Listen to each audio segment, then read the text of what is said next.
Om Namah Shivaya. Hi friends, how are you? In this video, we are going to learn about the muscle spindle. These are spindle-shaped sensory end organs located within striated muscle. The spindle is bounded by a fusiform connective tissue capsule, forming an external capsule within which there are few specialized muscle fibers. These are called intrafusal fibers in contrast to the extrafusal fibers that constitute the main bulk of the muscle. Each spindle contains 6 to 14 intrafusal fibers. Each intrafusal fiber is surrounded by an internal capsule of flattened fibroblast and collagen. Intrafusal fibers contain several nuclei that are located near the middle of the fiber. In some fibers, this region is dilated into a bag and are called nuclear bag fibers. In other intrafusal fibers, the nuclei lie in a single row, there being no dilation. These are nuclear chain fibers. The nuclear bag fibers are considerably larger than the nuclear chain fibers. They extend beyond the capsule and gain attachment to the endomysium of extrafusal fibers. The nuclear chain fibers, on the other hand, remain within the capsule to which their ends are attached. Each muscle spindle is innervated by sensory as well as motor nerves. The sensory endings are of two types, primary and secondary. The motor innervation of intrafusal fibers is mainly by axons of gamma neurons located in the ventral gray column of the spinal cord. The sensory endings respond to stretch. The primary sensory endings are rapidly adapted while secondary endings are slow adapting. See here, primary sensory endings rapidly adapting, secondary endings are slow adapting.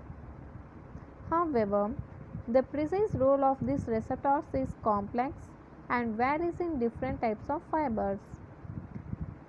Spindle provide information to the central nervous system about the extent and rate of changes in length of the muscle.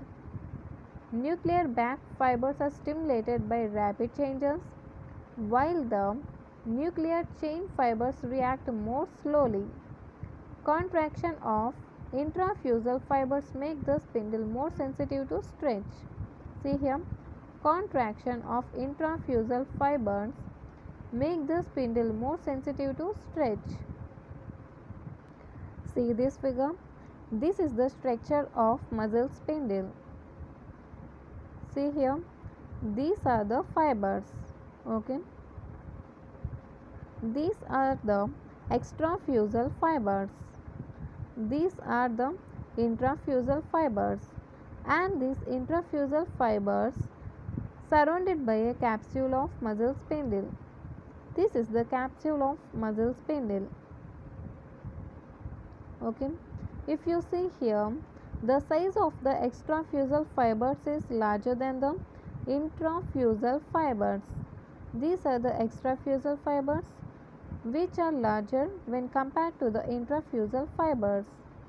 Again, you compare here, these are the intrafusal fibers, again divided into two types.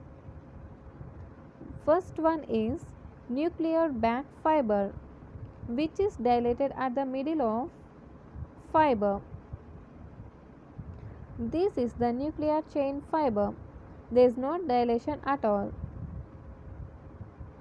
Okay, and this has the two sensory endings, primary sensory ending. These are the primary sensory ending, and these are the secondary sensory ending, and motor endings. These are the motor endings. These are primary sensory endings, and these are the secondary sensory endings. and this is the motor and plate. Okay, this is about the muzzle spindle. If you like my explanation, please like, share, and don't forget to subscribe and don't miss the notifications. Thanks for watching.